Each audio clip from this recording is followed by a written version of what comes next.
lemon balm. This is a goodie.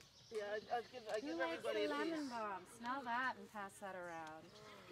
There are nasturtiums. I ran out of space.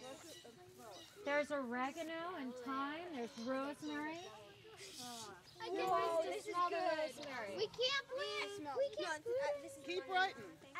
There's bronze fennel. Look at this, guys. Pass it around, guys. This is called bronze fennel. You can eat the leaves on that. There's catmint. That pink purple flowers, catmint. Lavender. Those are alpine strawberries. You can eat those strawberries. I am out of space. Guys, remember to write the identifying And characteristics. then what are the orange flowers? Okay, you got to write fast. 18 minutes goes faster than you would think. Yep. Let's come over to this garden now. You're writing what types of Tomatoes, Let's take a look here. I don't. What kind of a garden do you have? What kind of garden is this? Most of the plants in here are what we refer to as herbs, or that we use as herbs. So there's chamomile in here, this flower, and you can pick those flowers and dry them and make tea. There's horehound. Why don't we do that? Yeah, we should definitely make tea. We're That'd be gonna great. do that this There's week. lovage. This is called lovage. This is in the celery family and kind of has a celery flavor. That's lemon balm. This is a goodie. Yeah, I give Who likes everybody the a lemon piece. balm? Smell that and pass that around. Good. There are nasturtiums. I ran out of space. There's oregano and thyme. There's rosemary. I Who wants to smell the rosemary? We can't plant. We can't. Keep writing. I love. There's bronze fennel. Look at this, guys. Pass it around, guys. This is called bronze fennel. You can eat the leaves on that. Pass it around. There's catmint. That pink purple flowers, catmint. Lavender. Those are alpine strawberries. You can eat those strawberries. I am out of space. Guys, remember to write the identifying And characteristics. then what are the orange flowers, guys? What are the orange ones? But what are they called? Mommy. You guys know what those orange flowers are, yeah? That's right. So here we have some more tomatoes and onions and marigolds, but back here we have what? Who knows what this is? So this is a weed. But who knows what this is growing? If you look, there's a sign that gives you a clue.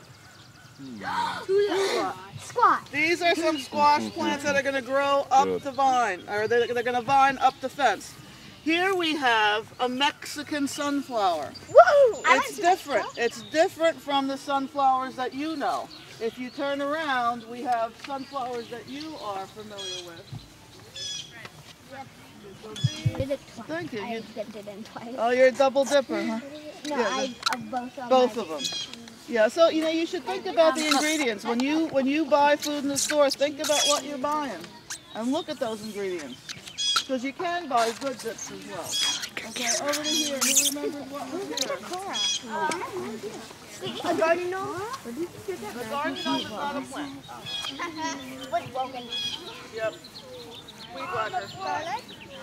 Right, garlic. Put that down. We've got the garlic. And if you see what's happening to the tips of this garlic. Well, it's turning yellow, but it's not dying. It's maturing.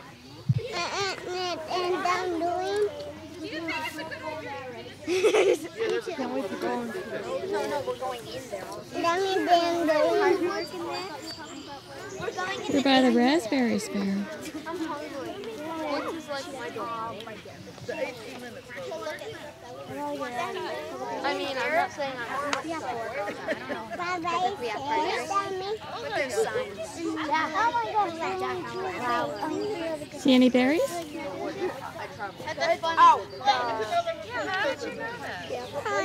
Classroom, and they really don't need to do that, but they're not a pea that you eat. They are a flowering pea.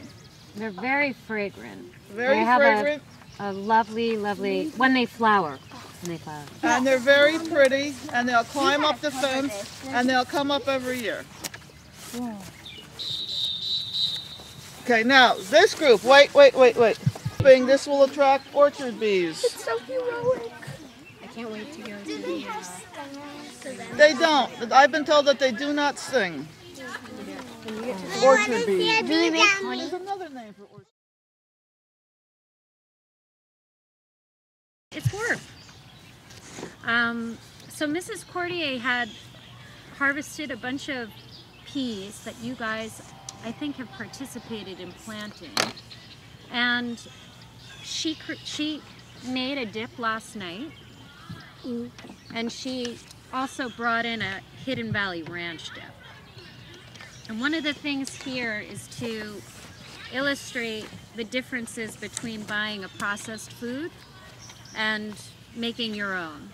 So she listed the ingredients of these two different dips that you can use the peas to dip in.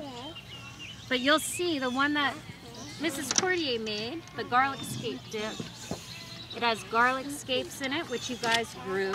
I think you guys planted some of this garlic. And that's the top part of the garlic where it starts to flower. There's green onion, honey, mustard, vinegar, lemon juice, salt, pepper, yogurt. Sounds pretty good. And then in the Hidden Valley Ranch one, what do we have in there?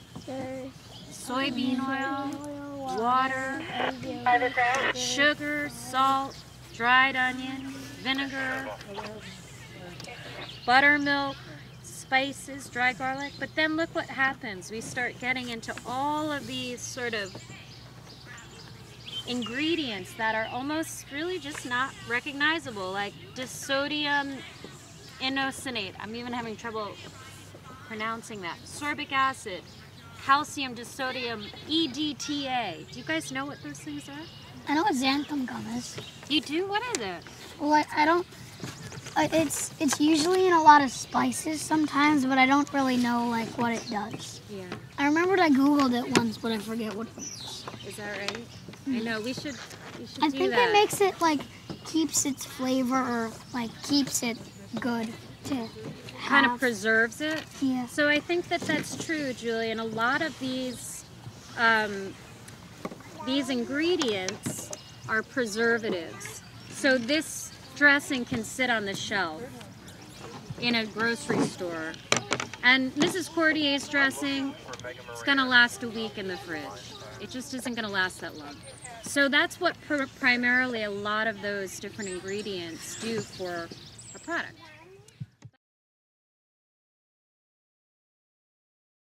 Calvin, this one's got kind of a rough handle, so hold it on the bottom. All right, there we go. So everybody else come on over here. Let's take a look and see what we can. Well, that's not sweep netting. We have to do it with the sweep netting technique. But that's a fun way to do that. You can do that. Wait a minute. I found there's a big hole in the bottom. And then you can come over and take a look at these insects. Emily got the. Here. Here's Jimmy. Emily got the big one. Emily's a professional. Oh my God! Look at that. Over here. I don't know. Right here. That's why we're out here. Whoa. Beetle, whatever. Yep, do some good sweeping. Is there anyone that has not had a turn with the net yet? Mine has a hole. Well, they all have little holes in it. Oh, yeah, that's Let's go try. I think it's a green. What's that buggy right there? Take a look. Are you finding anything? Oh, that one we haven't caught anything yet. Did you find anything?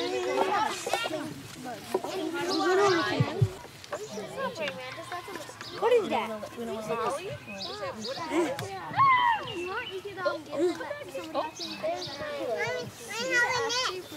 Cool. Can you lift up your net? Miss Murphy, guess what? When I was over there, I saw a giant. He's in. And there's one right Got here. it? This Miss Murphy. don't know what Find a grasshopper. See if you can.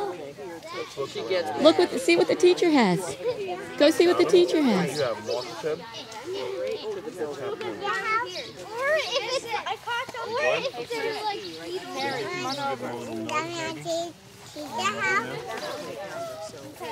Find anything that's empty? Is it a kind of fly or is it a kind of spider? later.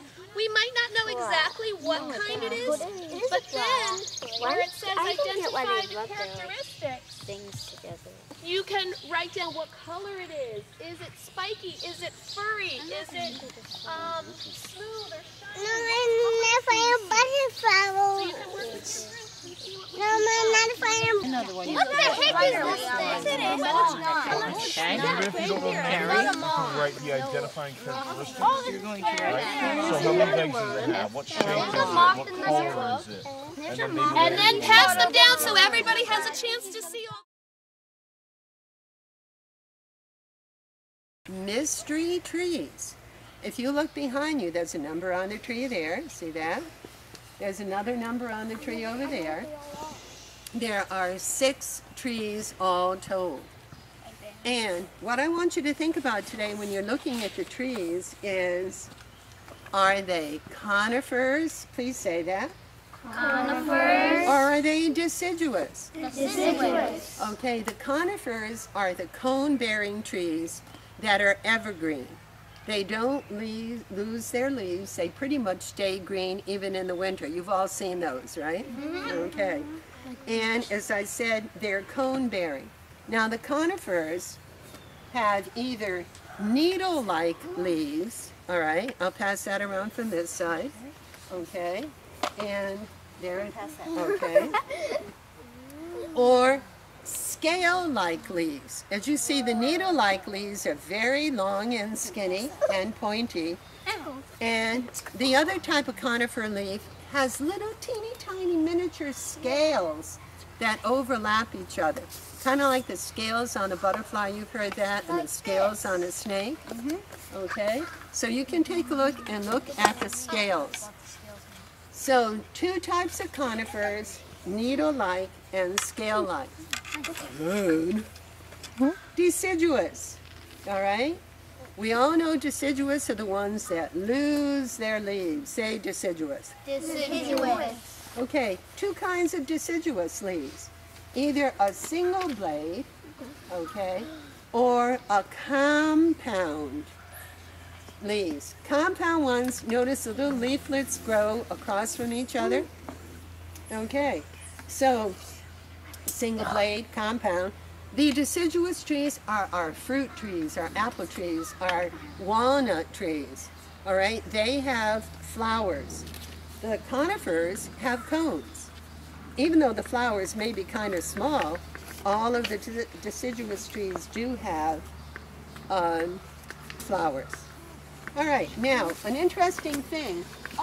When you look like up at the tree, the leaves here, all right? Right now, in the springtime, the little buds have started to grow. The leaf is there, the compound leaf or the single blade, and at the very base of it, next year's leaf is growing. And in the fall, when the leaves fall down, that little bud will remain. And next spring, when the trees start sucking up the water, when it gets warm enough, the water will go up through the roots, up through the trunk of the tree. Remember when I was with you in April, we talked about how they suck up the water and it goes up to the leaves and the leaves start growing out? Well, that little bud will be there all winter. Just that top part. So you have that bee swarm. You have the number 60,000. Okay, number 3. Queen. The queen lays the eggs. The queen lays the eggs. Those are 3 good facts. Anywhere you want on your bee page. Who has not had a turn inside the fence and wants a turn? Okay. You may go in and you may go in. Let's try 3 people, as long as you're quiet. And tell them it's time to come out. Okay, show each other your sketches and see if you have all the details that you can borrow ideas from other people. Nice. It's where all the bees come together and they travel together. They do. And You found it? Who has not been inside to sketch? You may go in, Rachel. You may go in and tell them it's your turn. Fine, get out. Anybody else? Okay. So here's what we're doing next. I'm going to let you have a taste of honey. So that other people could see what they look like. We're so lucky today we have the webcam and can see into that eagle's nest whenever we want. Otherwise it would be dangerous. To peek out through the river grass and see the great blue heron pass. To wake up with the sun and row to the island retreat where the seabirds go. Wading knee-deep through mud and water, I was soon on the small island where the bird was comfortably seated on her nest. Softly and on all fours I crept to the spot. Lovely creature, innocent. There she sits on her eggs, her eyes half closed as if she dreamed of future scenes. There he is out. He did all kinds of birds, not just ones in trees, cliffs, out in the marshes. Great blue heron, yep. Is that a crane? This is the great blue heron. Very similar to the crane. I think it's in the crane family. James? If we can't find any birds out here, can you write in from the book? Yep, you can write from the book, yep. Christopher. I also have blue herons at my pond. Blue herons, yep. Well, you can see blue herons around here. That's my fish. Oh, yeah, blue herons like fish. Every day I like seeing herons because they're like fish. Herons always land near my pond. Near your pond, yeah, they like water. And Middle Road.